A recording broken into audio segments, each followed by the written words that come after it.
Hi, this is Mike DiMartino, co-creator and co-EP of Avatar. And this is John O'Brien. I'm the writer of the episode.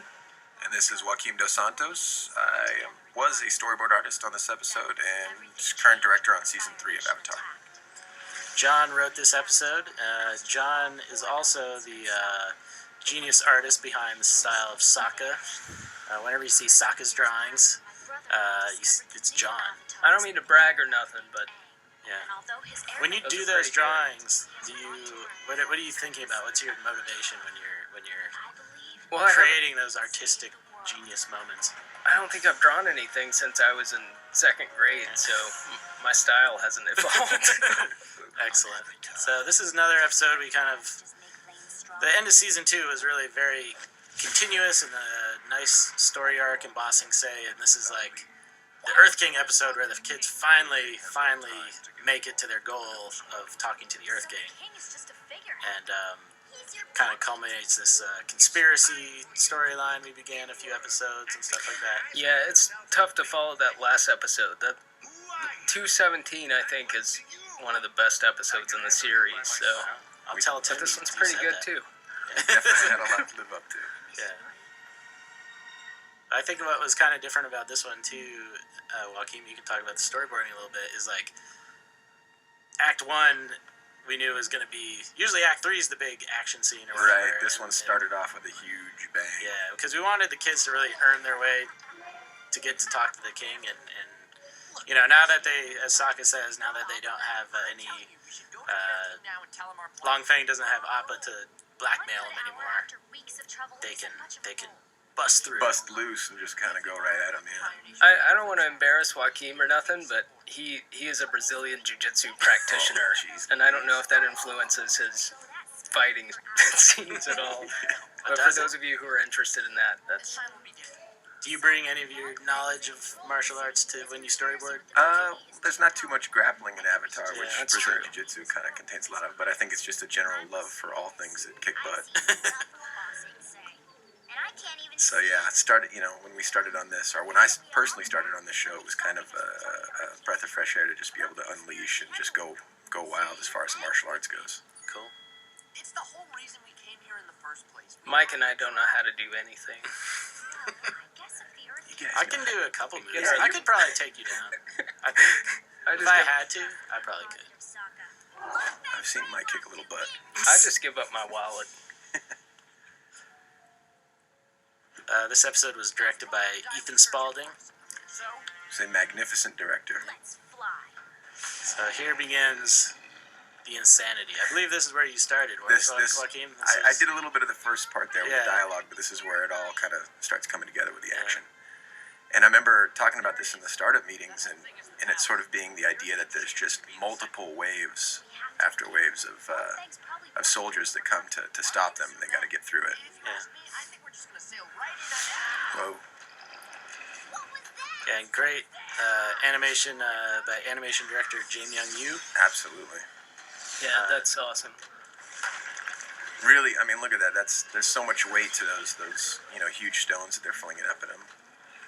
And I think what's good about this action scene too is it kind of shows how far the kids have come in their training too. Like a lot of times we always want to show like training scenes and the kids getting better at the martial arts and stuff, but sometimes the story is just, story's got to keep moving, so we don't have time to show all that stuff. But in sequences like this, you can really see how they've progressed as individually and together as like a team, I think, which is cool. Absolutely. Yeah, we were pitching this out. I think the idea was just that they're superheroes by this point, and these guys are just disposable peons that they're right.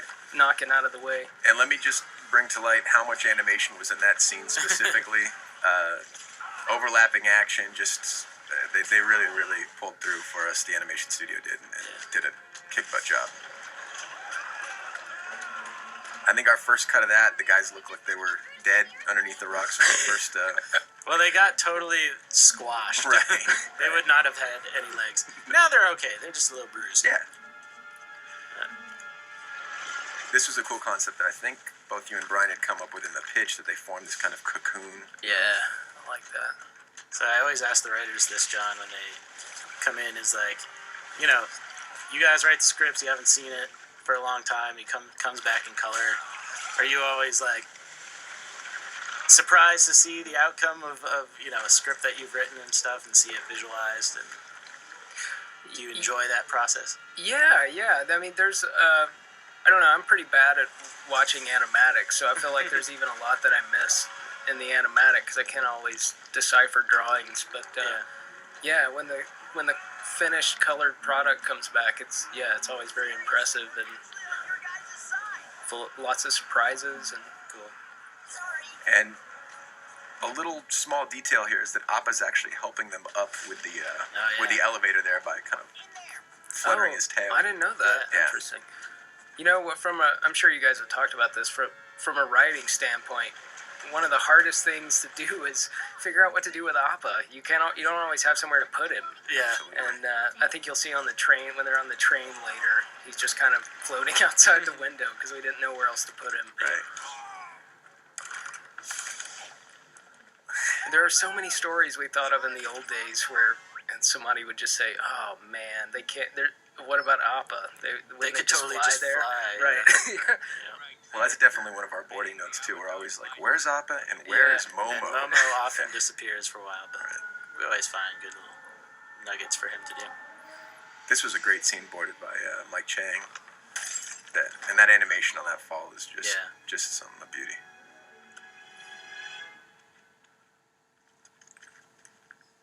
Tons of rubble. Now that's an impressive door. It's got to go somewhere. This is a great gag we came up with in the pitch, where just. And initially, this scene was, I don't know if you remember, was extended, and this was a huge fight scene in this enormous round room that we had come up with. That's right. You did even more. Yeah, I mean there was like a double board that here. we ended up with.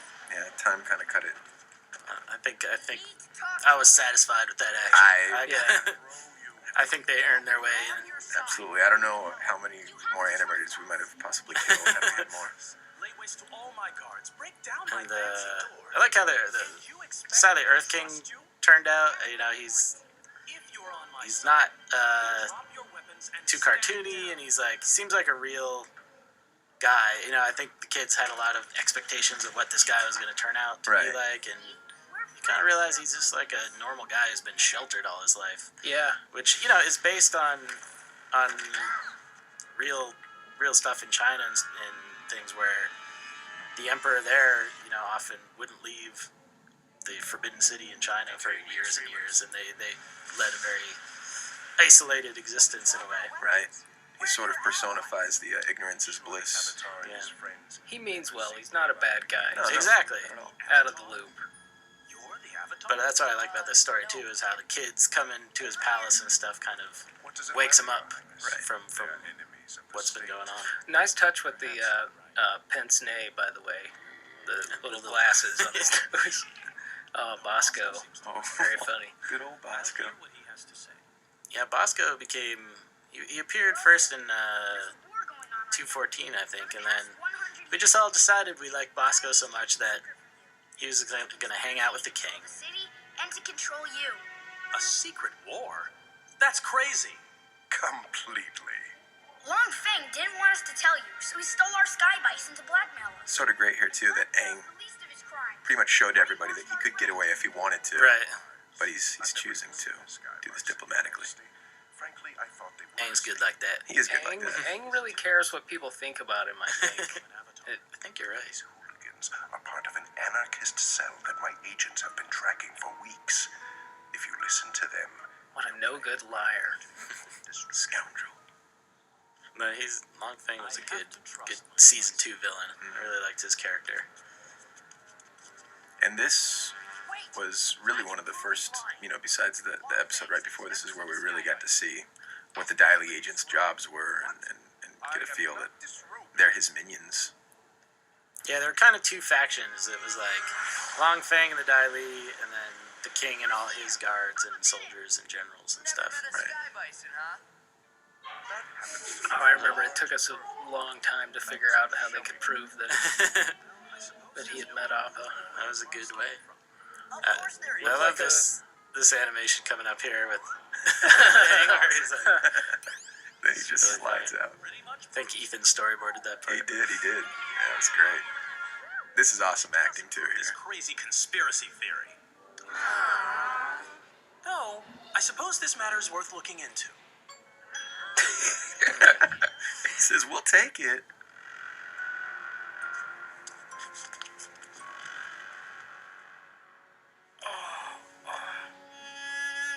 You're burning up. You have an intense fever. This will help cool you down. So I think the idea with this little B story of Zuko was we knew we were going to have him kind of go through this transformation and kind of lean toward the good side, and wanted a kind of simple story where Zuko was literally going through this feverish transformation. Yeah, I sort of got to do all the episodes with Crazy Dreams, I think. Did you? The one in third season, which everyone will see. Oh yeah, don't ruin it for anyone. Oh, I'm not saying a word. So you've never been outside the upper ring before? It's his first time on the train. Yeah. It's the first time out of the Oh, palace. that's right, yeah. So, may I ask where we're going? Underneath Lake Laogai, Your Kingliness. To the Dai Li's secret headquarters. You're about to see where all the brainwashing and conspiring took place.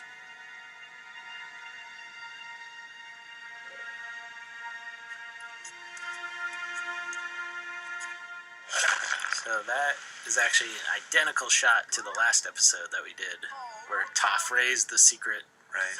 entrance to the Lake Laogai headquarters, and now it's all broken up. We were coming and destroyed the evidence. That seems awfully convenient. Hey, if anything, this proves the conspiracy exists even more. Long Feng was right. This was a waste of time. Is that Phil Lamar? Is the Earth? Oh yeah, I was going to mention that. Yeah, he was the voice of the Earth King, and he does a lot We'll of be able to cover that up in time. animation voices, and Yeah, just a great actor. If you come with us to the outer wall, we can prove to you that the secret war is real. No Earth King has ever been to the Outer Wall.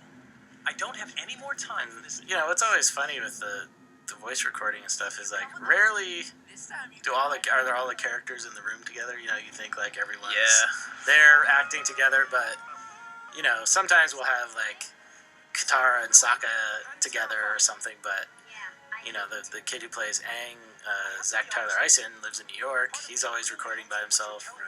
You know, sometimes Zuko's recording by himself. So, but Andrea, the voice director, Andrea Romano, always brings, you know, her direction style and stuff can really blend them all together very nicely and make it very cohesive. And the interesting thing from a boarding point of view is a lot of the time when we get the tracks, it only has certain actors on it. Until we'll go to a pitch, we'll kind of leave, you know, say Katara hasn't been on the track yet. We'll just kind of leave her really ambiguous what her acting is. And at a later date, we'll end up getting her track and then plug in the acting later. So did you ever have a dream like this, John, when you were writing this? My dreams don't ever actually make any sense. They're never this cool, and I can usually barely remember them unless I write them down when I first wake up. But yeah, it's usually just, you know, I'm going grocery shopping, except I'm at the post office. It's just something really mundane like that. This was really cool to see, though, Zuko without the scar on his face. Yeah. Sort of what he should have looked like had he not had such a horrible father. Just like mother. You see a little glimpse of Zuko's mom right here. And if I can remember that correctly, I remember at one point the boarding had Zuko's mom actually getting swallowed by the dragon. She was in the mouth. She was in the It's just- mouth. Right? It was a little too scary. It was a little much. Even for me. I You was know, scared I was looking at the scared. board. So we changed that. That's true. So and there we see the drill, which you know was in the episode called The Drill. Right. Still, and you see that I think Brian had the idea of like that there were the Earthbenders kind of constructed these Right. other walls around it to because they were trying to disrepair it and get it out of there, but they needed some protection still. So. It looks like some kind of little Jersey barrier or something like that. Well, it's imported, of course. You know you can't trust domestic machinery. So this is here. This is where Long Fang's Surely you don't lies all kind of finally crumble. Right. Kids, lies will always do that to you. Mm-hmm. can't keep control forever. Dai Li, arrest Longfeng. Oh, the tangled web. Crimes against the Earth Kingdom.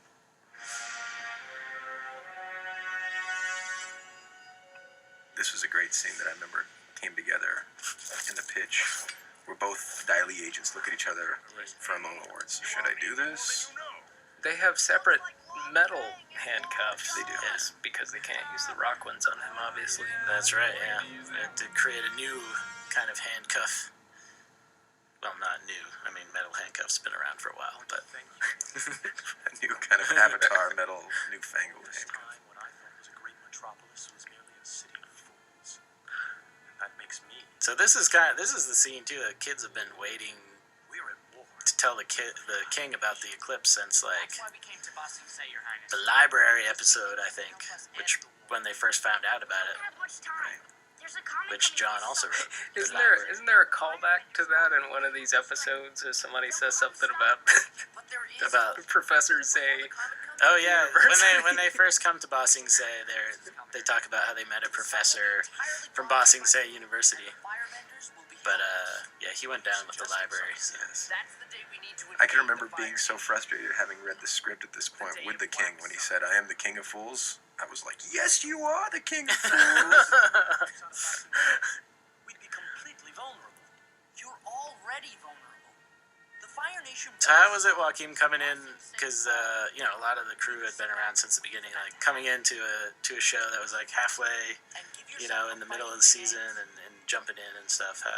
It was. I mean, it was a great experience as far as dealing with everybody because everybody was just so, you know, so friendly and there wasn't really that mentality where, you know, a lot of crews you go on to, you know, this is our team and you know you're kind of an outsider. Everybody. I remember I had lunch with you guys my first or second day and you know it just everything really flowed really smoothly. And I think this show particularly kind of caters to what I enjoy about you know film and so I think I took to it really easily. Now, were you a fan before you I started working on it? was a big fan. You were, I can right. remember my girlfriend at the time, my fiance now, was It's a letter. watching TV and this show had kind of made the rounds just rumor wise in all of animation. We were kind of hearing about this Avatar show and That's just she happened to catch it on Nickelodeon and she TiVoed it and she had said, "You gotta come home, you gotta watch this show now." And the show that I was on at the time was coming to an end and everything just seemed to work out really well. Did you seek out Avatar I did. after seeing the show? I called up as soon as I heard that Wow. there was a position open and I said, "I want in, let me in." But there is an intelligence report. And I remember for a while not being able to take the test to get in That could be Dad. just because of work constraints. And then it worked out. That's right. Lauren McMullen had left to work on a movie based on a Fox animated show that we can't give you the name of.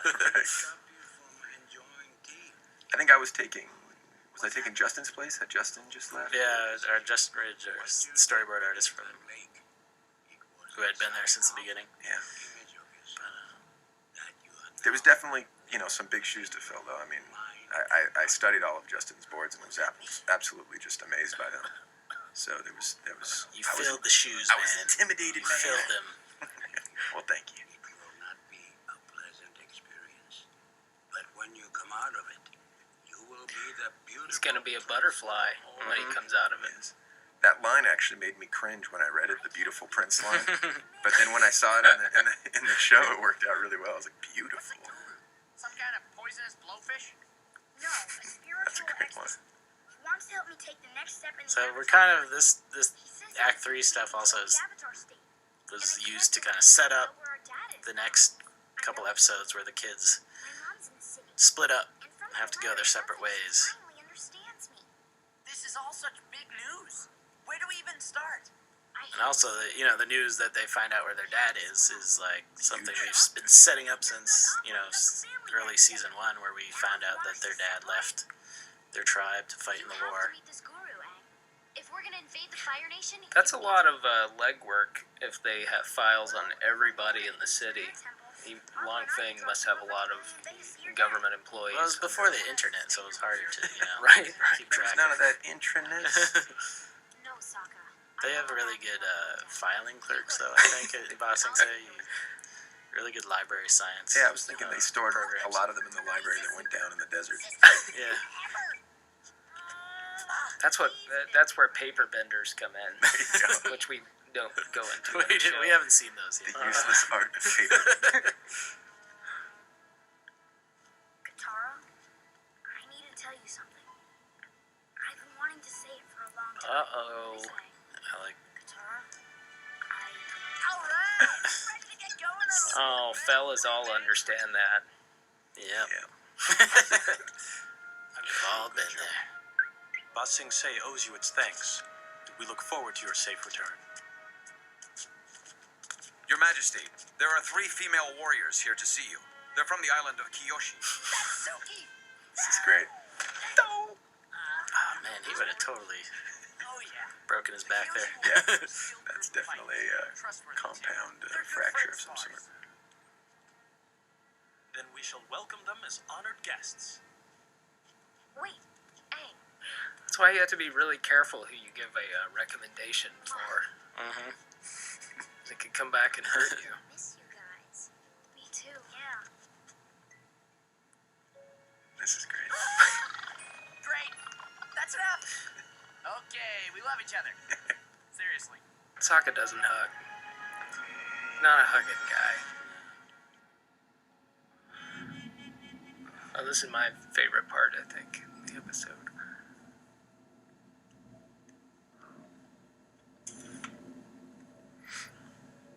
Yeah, this was staged really nicely. I think Mike Yeah, Chang very well. also did this.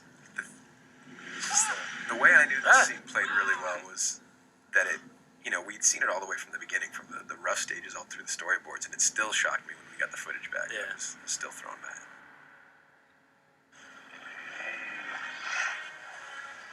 You see, Hank? A little positive thinking works wonders. We got the king on our side, we got Longfang arrested, and when we get back, I Suki's love waiting. that he's so happy that he got Longfang arrested. I like Aang's line too. Yeah, Girls are waiting for It's us. gonna work out perfectly. From now on and forever. He couldn't set that up there, could he? Might have been overreaching a bit, perhaps. Dinner. The Council of Five and the military are loyal to the Earth King, but the Dai Li remains loyal to There's a lot of great diffusion on that scene, which I think works out really well. Yeah, I love the scenes in the cell look really nice. Really Creepy. cool. Yeah. Then we have the Toph kidnapping, which, as we recall, Yeah, we haven't Shin seen... Fu and Master Yu, they haven't been around for many an episode. But Yeah, I hope people remembered who they were. But... Who are these dudes? Right. Who do you think you're dealing with? one loudmouthed little brat who strayed too far from home. But I think I really love the ending of this episode because you do get that kind of feeling of like, yeah, things are going good. We get a little complacent, and then bam. Yes. Yeah. Oh, it's It is with the highest Azula. honor we welcome our esteemed allies, the Kyoshi. Avatar is great at disappointing kids with its endings. Yeah. I I feel like those make the best stories. Yeah, Absolutely. definitely. If you end with a happy ending every time, what are you gonna do Boy, next? some kids were so mad about the end of season 2. Yeah. Tune in for Brian and my commentary on the last episode of season 2 for more of that. Yay! So This was a ball to work on, though. This one in particular from season 2 was a lot of fun. Season 2 as a whole is pretty solid. I would say so. I mean, the fact that we get to do, a political conspiracy thriller for children, No doubt, it's, yeah. Nothing wrong with that. it's exciting. Thanks again, everyone who worked so hard on this episode in this series. And Thank you guys for joining us. for buying Thank you for having us.